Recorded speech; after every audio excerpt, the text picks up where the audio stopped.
Bahkan peperangan yang sering kita dengar jemaah sekalian, perang Ain Jalut, pasukan Mongol, Tartar yang ketika itu sering dipimpin oleh Genghis Khan. Dia berhasil menaklukkan seluruh benua Asia ketika itu, bahkan sampai mencapai Kiev dan juga Moskow. Menurut catatan, invasi yang mereka lakukan seluas 33 juta kilometer persegi. Itu artinya hampir seperempat daratan di atas muka bumi ini mereka invasi, dan lebih dari 115 juta manusia telah mereka bantai. Ini berdasarkan hasil penelitian AFL Science tahun 2023 kemarin.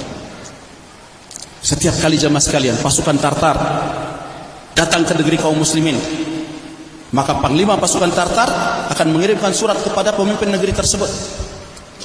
Asal baca surat tersebut jemaah sekalian, pemimpin negeri itu akan langsung menyerah. Langsung menyerah jemaah sekalian. Karena pasukan Tartar datang bagaikan air bah, tidak terkalahkan. Pasukan dari negeri antah berantah yang tiba-tiba datang meluluh lantakkan semua negeri yang mereka lewati. Mereka membantai semua manusia. Sangat ganas dan mengerikan. Mirip seperti Ya'juj dan Ma'juj yang akan keluar di akhir zaman. Selain mereka semua dibantai. Jadi momok yang sangat mengerikan bagi pasukan kaum muslimin ketika itu. Akan tetapi ketika surat itu jamaah sekalian sampai kepada Sultan Saifuddin Qutus rahimahullah ta'ala, sultan dari dinasti Mamluk ketika itu di Mesir, maka Sultan Qutus kemudian mengumpulkan panglima-panglima perangnya. Akan tetapi panglima-panglima perang ini bilang apa? Udah nyerah aja, nggak mungkin menang lawan Tartar. Padahal baru terima surat jamaah sekalian, belum perang ini, baru terima surat udah nyerah duluan. Mirip seperti mental kita hari ini jamaah sekalian. Kalau kita ceritakan tentang kejayaan Islam, kejayaan peradaban Islam dahulu, bilangnya Ustaz, itu kan dulu Ustaz. Zaman sekarang sudah berbeda. Apanya yang berbeda ya akhi? Langit masih sama, bumi masih sama, sunatullah masih berjalan, Quran sunnah juga masih ada. Yang beda itu mental kita jamaah sekalian. Kita ini bangsa kalah. Belum apa-apa udah angkat bendera putih duluan, udah nyerah duluan. Maka mindset ini jamaah sekalian yang harus kita rubah. Coba lihat apa kata Sultan Saifuddin Qutus rahimahullah ta'ala kepada panglima-panglima perangnya ketika itu. Beliau mengatakan, aku yang akan memimpin langsung perang menghadapi Tartar, wahai panglima-panglima kaum muslimin. Sekian lama kalian makan dari Baitul Mal, sementara kalian sekarang membenci perang. Siapa yang memilih jihad maka akan bersamaku. Siapa yang memilih selain daripada itu, maka pulanglah kalian ke rumah-rumah kalian. Subhanallah.